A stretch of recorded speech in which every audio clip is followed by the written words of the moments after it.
मेरे प्यारे सभी भक्तों को मेरी राधे राधे। आज हम श्रीमद् भागवत महापुराण सप्ताह कथा एक सदग्रंथ का स्कंध 5वां शुरू करने जा रहे हैं।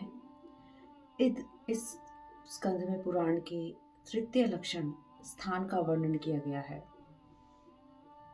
अध्याय 1 प्रियव्रत चरित्र। राजा परीक्षित ने पूछा, ब्राह्मण, मुझे इस बात का बड़ा संदेह है कि महाराज प्रियव्रत ने स्त्री, घर और पुत्र आदि में आसक्त रहकर भी किस प्रकार सिद्धि प्राप्त कर ली और क्यों कर उनकी भगवान श्री कृष्ण में अविचल भक्ति हुई। श्री सुखदेव जी कहते हैं, राजन, राजकुमार प्रियव्रत बड़े भगवत भक्त थे। श्री नारद जी ने उन्हें परमार्थ तत्व का बोध करा दिया था। वे ब्रह्म सत्र की दीक्षा निरंतर ब्रह्म अभ्यास में जीवन बिताने का नियम लेने वाले ही थे कि उसी समय उनके पिता स्वयंभू मनु ने सर्वगुण संपन्न उन्हें देखकर राज्य शासन के लिए आज्ञा दी, किंतु प्रियव्रत ने उसे स्वीकार नहीं किया। भगवान ब्रह्मा जी को निरंतर इस गुण में प्रपंच की वृद्धि का ही विचार रहता है। वे सारे संसार के जीवों का अभिप्राय जानते रहते हैं। प्रियव्रत की ऐसी प्रवृत्ति देख वे मूर्तिमान चारों वेद और मरीचि आदि पार्षदों को साथ लेकर पृथ्वी पर आए। उस समय प्रियव्रत को आत्मविद्या का उपदेश देने के लिए श्री नारद जी भी आए हुए थे। श्री नारद जी एवं प्रियव्रत ने उठकर ब्रह्मा जी को प्रणाम किया। श्री ब्रह्मा जी प्रियव्रत की ओर मुस्कान युक्त दया दृष्टि से देखते हुए बोले, बेटा, हम महादेव जी, तुम्हारे पिता स्वयंभू मनु और तुम्हारे गुरु श्री नारद जी सभी विवश होकर श्री हरि की आज्ञा का पालन करते हैं। तुम्हें भी वही करना है। हमारे गुणों और कर्मों के अनुसार प्रभु ने हमें जिस योनि में डाल दिया है उसी को स्वीकार करके हम सुख या सुख भोगते रहते हैं। हमें उनकी इच्छा का ही अनुसरण करना पड़ता है। मुक्त पुरुष भी प्रारब्ध का भोग करता हुआ भगवान की इच्छा के अनुसार अपने शरीर को धारण करता ही है, किंतु विषय वासना के जिन संस्कारों के कारण दूसरा जन्म होता है उन्हें वह स्वीकार नहीं करता। जो पुरुष इंद्रियों के वशीभूत है वह वन वन में विचरण करता रहे तो भी उसे जन्म मरण का भय बना रहता है, क्योंकि बिना जीते हुए मन और इंद्रियां रूपी उसके 6 शत्रु कभी उसका पीछा नहीं छोड़ते। जो बुद्धिमान मनुष्य इंद्रियों को जीतकर अपनी आत्मा में ही रमण करता है उसका गृहस्थ आश्रम भी क्या बिगाड़ सकता है। जिन्हें इन 6 शत्रुओं को जीतने की इच्छा हो वह पहले घर में रहकर ही उसका निरोध करते हुए वश में करने का प्रयत्न करे। फिर जब इन शत्रुओं का बल क्षीण हो जाए तब विद्वान पुरुष इच्छानुसार विचर सकता है।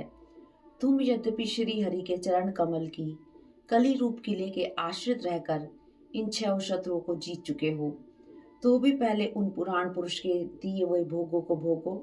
इसके बाद असंग होकर अपने आत्म स्वरूप में स्थित हो जाओ।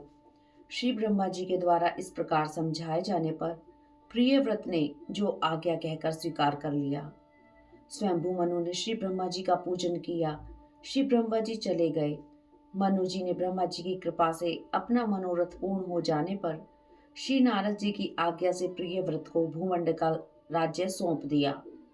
श्री हरि के चरणों में अनुराग रखने से प्रियव्रत के राग आदि मल यद्यपि नष्ट हो चुके थे, फिर भी वहां बड़ों का सम्मान रखने के लिए वे पृथ्वी का शासन करने लगे। उन्होंने प्रजापति विश्वकर्मा की पुत्री बहिष्मति से विवाह किया। उससे उनके 10 पुत्र हुए। उनसे छोटी उजर्सवती नाम की कन्या भी हुई। पुत्रों के नाम अग्नि के नाम से थे आग्निद, इधम जिविहि, जगबाहु, महावीर, हिरण्य रेता, दृष्ट पुष्ट, सवन, मेधातिथि, वितिहोत्र और कवि।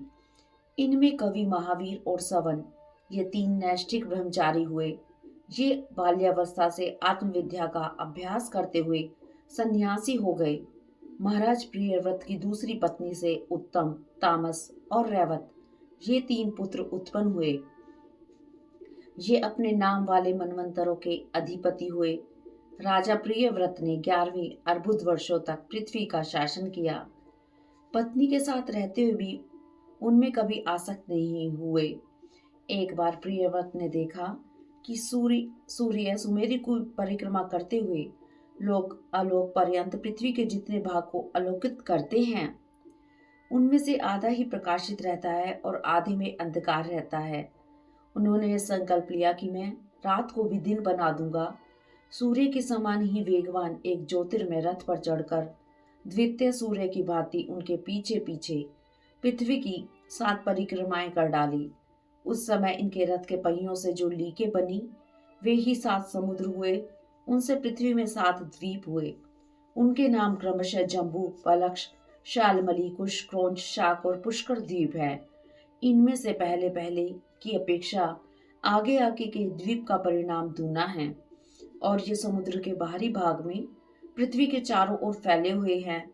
7 समुद्र क्रमशः खारे जल, ईख के रस, मदिरा, घी, दूध, मट्ठे और मीठे जल से भरे हुए हैं।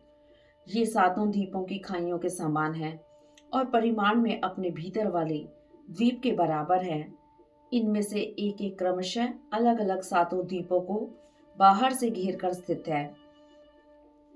इनका क्रम इस प्रकार से समझना चाहिए। पहले जम्बू द्वीप है, उसके चारों ओर शार समुद्र है, वह पलक्ष द्वीप से घिरा हुआ है, उसके चारों ओर ईख के रस का समुद्र है, उसे शालमली द्वीप घेरे हुए हैं, उसके चारों ओर मंदिरा का समुद्र है। फिर कुश द्वीप है, वह घी के समुद्र से भरा हुआ है, उसके बाहर क्रौंच द्वीप है, उसके चारों ओर दूध का समुद्र है।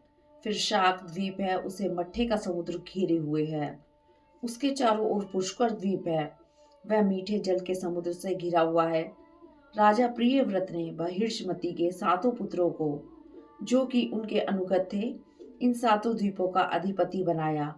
आग्रीद को जम्बू द्वीप का, इदमजीवी को प्लक्ष द्वीप का, जजबाहु को शालमली द्वीप का, हिरण्यरेता को कुश द्वीप का, धृष्टपृष्ठ को क्रौंच द्वीप का, मेधातिथि को शाक द्वीप का और वितिहोत्र को पुष्कर द्वीप का अधिपति बनाया।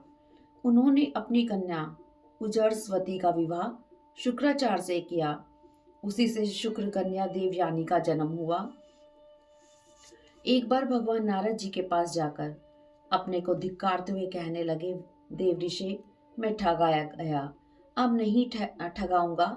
श्री हरि का भजन ही जीवन का सार है, मैं उन्हीं का भजन करूंगा। इस प्रकार विवेक वृत्ति जागृत हो जाने से सारी पृथ्वी यथा योग्य अनुगत पुत्रों में बांटकर श्री नारद जी के बताए हुए मार्ग का पुनः अनुसरण करने लगे। उनके लिए यह लोक उक्ति प्रसिद्ध है, राजा प्रियव्रत ने जो कर्म किए उन्हें ईश्वर के सिवा और कौन कर सकता है। प्राणियों की सुविधा के लिए द्वीपों द्वारा पृथ्वी का विभाजन करके प्रत्येक द्वीप में पृथक पृथक नदी, पर्वत और वन आदि से उसकी सीमा उन्होंने निश्चित कर दी, जिससे लोग आपस में कलह न करें।